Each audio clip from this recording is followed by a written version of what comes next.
ভারতীয় সেনাবাহিনীর মদদেই হয়েছে বুদ্ধিজীবীদের হত্যা, এমন মন্তব্য করে মুক্তিযুদ্ধ ইস্যুতে নতুন বয়ান দিলেন জামায়াতের সেক্রেটারি জেনারেল মিয়া গোলাম পরওয়ার।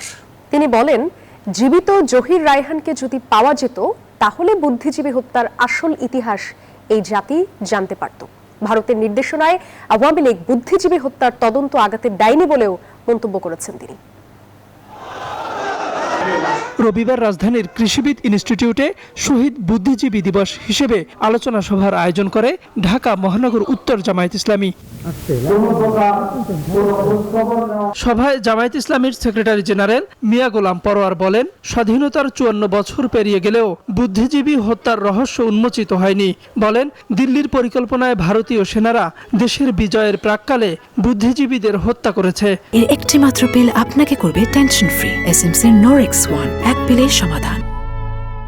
54 বছর পেরিয়ে গেলেও বুদ্ধিজীবী হত্যার এই রহস্য আজও উন্মোচিত হয়নি।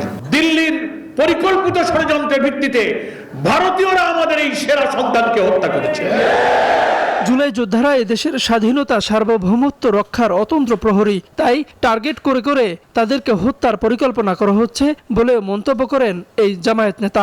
দিল্লির দাবিদার বানাবার চক্রান্তে লিপ্ত। তাওহিদুল ইসলাম, নিউজ 24, ঢাকা।